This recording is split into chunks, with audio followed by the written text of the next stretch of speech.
Quem que vai falar? Quem vai começar?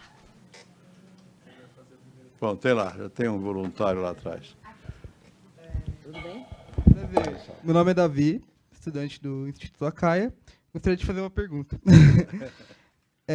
O senhor acredita que, no Brasil, haja partidos realmente fiéis a algum programa ideológico ou são todos fisiológicos e que nadam conforme a corrente? Não é só no Brasil, a tendência dos partidos hoje, a sociedade mudou muito, é deles se adaptarem mais às circunstâncias do que tratarem de mudar as circunstâncias. Né?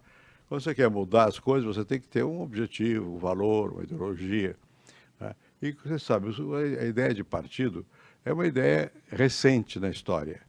Sempre houve divisões políticas, brigas, grupos, você sabe, nas cidades italianas antigas, em toda parte. Mas partido, como nós entendemos hoje, cresceu mesmo no século XIX e depois se consolidou no século XX. O que era um partido? Era um grupo de pessoas que... Você tinha antes tendências no parlamento inglês, tinha os conservadores liberais, mas o partido é outra coisa. É quando você tem uma organização, tem uma direção, você tem filiados que entram para o partido e, em geral, esses partidos propõem alguma coisa à sociedade. Né? E que, digamos, historicamente, eles estavam ligados a interesses de algumas camadas sociais, de classes. Então, os partidos socialistas estavam ligados aos trabalhadores. Os partidos mais burgueses tinham outras formações, uns mais conservadores, outros mais liberais, mas eram ligados à classe média, ou ligados ao empresariado, ou à nobreza também. Né?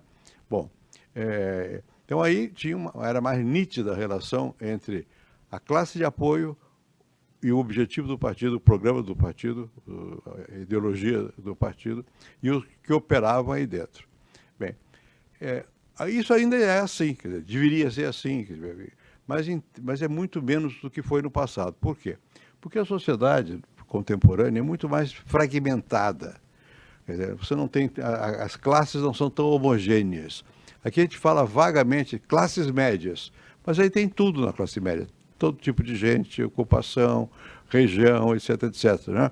Mesmo os empresários têm diferenças, os banqueiros têm opiniões às vezes diferentes dos industriais, os agricultores têm outras, os trabalhadores também se diversificaram, tem trabalhadores de todo tipo. É mais difícil você lidar com a classe, partido, ideologia. Agora, sempre restou alguma coisa dessa visão anterior. Os partidos deveriam ter uma proposta, né? Pega o nosso caso do Brasil. Alguns partidos que nasceram mais antes da... Deixa eu voltar um pouquinho. Nós tivemos uma democracia aberta, mais de Estado de Direito, digamos, depois da morte depois do Getúlio, né? Depois da queda do Getúlio, quando você teve a redemocratização. O que aconteceu? Havia alguns partidos que eram mais ou menos isso que eu descrevi antes. O Getúlio criou o PTB, Getúlio, Jango, etc, etc. O que era o PTB? Era um partido apoiado em sindicatos e que apoiava o governo também, em parte, dependendo de que governo. Depois você tinha a UDN, União Democrática Nacional, que era um partido basicamente de classe média urbana e que de orientação liberal. Quer dizer, não gostavam que o Estado se metesse muito nas coisas e achavam que devia haver democracia. Depois você tinha um outro partido chamado PSD, que era o quê? Eram basicamente pessoas ligadas ao aparelho público, aos governos, às prefeituras, não sei o quê e tal e coisa. Então você tinha uma certa diferenciação. Depois nasceu um outro chamado democrata cristão, que era uma ideia de que você tinha uma inspiração religiosa e tinha também o propósito de ter uma sociedade mais comunitária. Bem, isso ficou lá atrás. Eles foram se modificando. E isso que eu disse aqui não era assim propriamente, era uma tendência. Quando depois veio o regime militar. O regime militar obrigou dois partidos. O partido que apoiava o governo e o partido que ficou contra o governo. Eram só dois. Aí misturou todo mundo, de todos os tipos. Quando você vê a votação, o que apoiava o governo chamava-se Arena.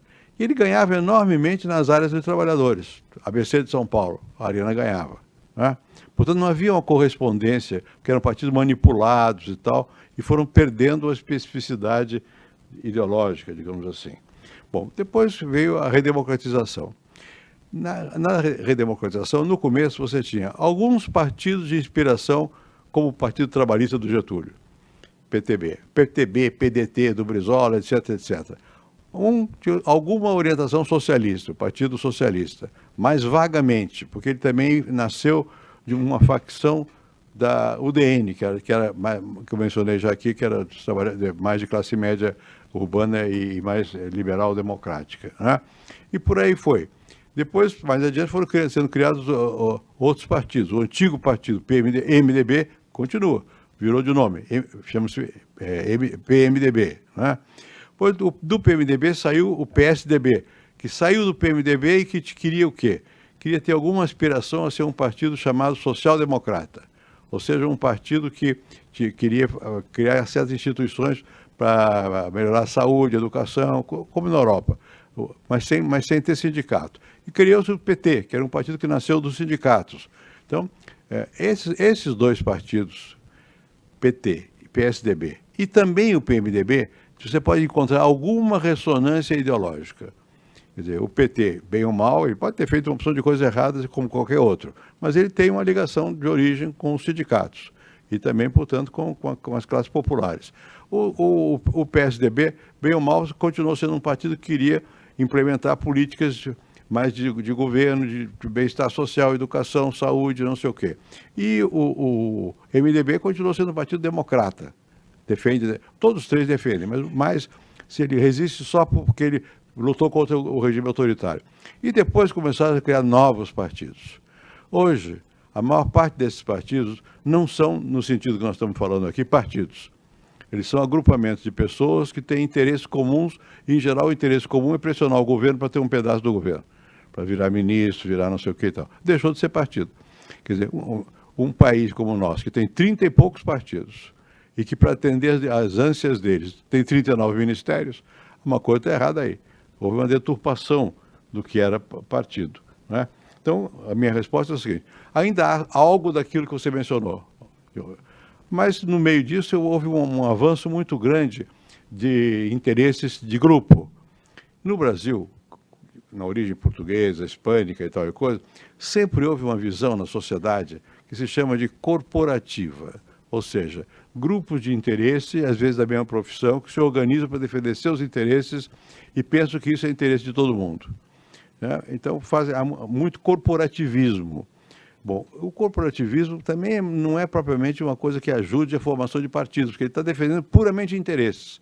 Partidos, pelo menos idealmente, defendem valores. Você tem que dizer, o que é que eu quero fazer do Brasil? Como é que eu quero a sociedade brasileira? Isso é um valor. Eu quero, para mim, a sociedade deve ter mais liberdade e menos Estado, ou mais Estado com liberdade, ou mais Estado sem liberdade, ou deve ser uma sociedade que olhe mais para o povo, enfim, tem certos valores. Então, o que nós temos hoje é uma miscelânea. Você tem elementos do que você perguntou, em vários partidos, pelo menos em alguns, e elementos nenhum de partido, que são só grupos de interesse operando noutros. Noutros termos, o nosso sistema político partidário, a meu ver, está gravemente enfermo, porque ele não consegue orientar o comportamento das pessoas. E, portanto, a sociedade se diferencia deles, não acredita. Quando você vê pesquisa de opinião, os menos qualificados pela sociedade são os partidos, é o Congresso, depois é o Executivo, e por aí vai. Então, nós estamos vivendo um momento de crise de partidos. É isso que eu acho.